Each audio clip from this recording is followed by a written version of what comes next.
வெயிலுடைய தாக்கம் தாங்க ரொம்ப அதிகமா இருக்கு. மழை பொழிவெல்லாம் எங்கெங்க வரப்போகுது அப்படின்னு சொல்லி ரொம்ப கவலையோட இருக்கீங்களா? நிச்சயமா நமக்கு மழையினுடைய தீவிரம் உறுதியாக நமக்கு வந்து பதிவாக போகுது. இரவு மற்றும் நள்ளிரவு நேரங்கள்ல எந்தெந்த மாவட்டத்தில இந்த மழையினுடைய தீவிரம் மிக அதிகமாக இருக்கும் அப்படின்னு சொல்லி நம்ம மிக தெளிவாக நம்ம பார்த்துறலாம்.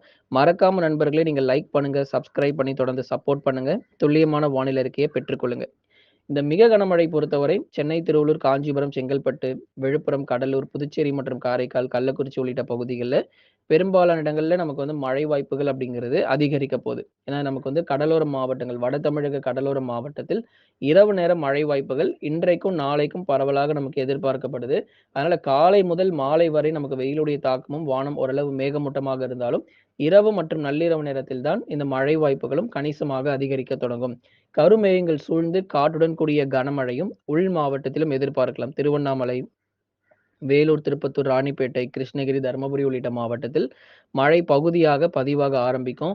ஏன்னா, இப்போ நமக்கு அடுத்து வரக்கூடிய 3 முதல் 4 நாட்களுக்கு அங்கொன்றும், இங்கொன்றும் மழையா இருந்தாலும், ஜூன் 21க்கு பிறகு பரவலாக நமக்கு மழையினுடைய தீவிரமும் கணிசமா நமக்கு வந்து அதிகரிக்க போது. டெல்டா மாவட்டங்கள் தஞ்சை, நாகை, திருவாரூர், அரியலூர், பெரம்பலூர், திருச்சி மற்றும் புதுக்கோட்டையில் வானம் ஓரளவு மேகமூட்டம். அதிக அளவு மழை எதிர்பார்க்காதீங்க. ஏன்னா, பெரும்பாலும் வெயிலுடைய தாக்கம் தான் டெல்டாவுல வந்து அதிகமா இருக்கும். இரவு நேரங்கள் அல்லது நள்ளிரவு நேரத்துல ஏதாச்சும் சில இடங்கள், இந்த திருச்சி மற்றும் புதுக்கோட்டை போன்ற பகுதிகள்லாம் ஏதேனும் ஒரு சில இடங்களில் ஆங்காங்கே ஒரு மிதமான மழை வரைக்கும் அதிகபட்சம் எதிர்பார்க்கலாமே தவிர, ரொம்ப மிக கனமழை, அதி கனமழைக்கான வாய்ப்புகள் டெல்டாவுல கண்டிப்பா கிடையாது.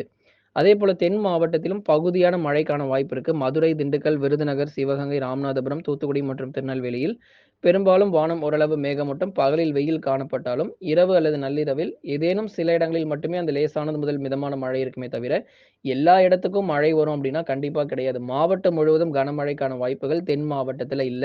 மறுபடியும் தமிழ்நாட்டுல ஒரு வெள்ளப்பெருக்கு ஏற்பட போகுது அப்படின்னா, ஜூன் 21ஆம் தேதியிலிருந்து படிப்படியாக அதி கனமழைக்கான வாய்ப்புகள் இருக்கு. இந்த நீலகிரி, கோவை, தேனி மற்றும் தென்காசி, கன்னியாகுமரி உள்ளிட்ட மாவட்டத்தில மேற்கு தொடர்ச்சி மலையொட்டிய இடங்கள்ல மீண்டும் ஒரு மிக கடுமையான மழை பொழிவு அப்படிங்கிறது பதிவாக வாய்ப்பு இருக்கு. ஆகவே இந்த பகுதிகளுக்கு தயவு செய்து செல்ல வேண்டாம் அப்படிங்கிற அறிவுறுத்தலும் நம்ம தொடர்ந்து கொடுத்துக்கிட்டே இருக்கிறோம். நீலகிரி, கோவை, தேனி, தென்காசியில 15 சென்டிமீட்டர் அப்படிங்கிறது குறைஞ்சபட்ச மழை பொழிவாக இந்த மாத இறுதியில பதிவாகும். அதிகபட்சம் 25 முதல் 30 சென்டிமீட்டர் மழை வரைக்குமே கூட எதிர்பார்க்கலாம். அந்த அளவிற்கு நாளுக்கு நாள் நமக்கு மழையினுடைய தீவிரம் நீலகிரி, கோவை, தேனி, தென்காசியில வருகிற 21ஆம் தேதியிலிருந்து நமக்கு வந்து தீவிரமாக இருக்கும். அதனால தேதிகள் எப்போ சொல்றோம் அப்படிங்கிறதையும் மறக்காம நீங்க கவனித்துக் கொள்ளுங்க. லைக் பண்ணுங்க. எல்லாருமே நீங்க சப்ஸ்கிரைப் பண்ணி தொடர்ந்து சப்போர்ட் பண்ணுங்க. துல்லியமான வானிலை அறிக்கையை பெற்றுக்கொள்ளுங்க. தென்மேற்கு பருவமழை ரொம்பவே தீவிரமாகிட்டு இருக்கு. கேரளா, கர்நாடகா மற்றும் மகாராஷ்டிரா மாநிலங்களிலும் மிக மிக கடுமையான கனமழை கொட்டி தீர்த்து வருகிறது. இனி வரும் நாட்களில் மேட்டூர் உள்ளிட்ட அணை பகுதிகளில் நீர்வரத்து அப்படிங்கிறது கணிசமாக அதிகரிக்க தொடங்கிடும். காவேரி நீர்பிடிப்பு போன்ற பகுதிகளிலும் கனமழை தீவிரமாக எதிர்பார்க்கலாம்.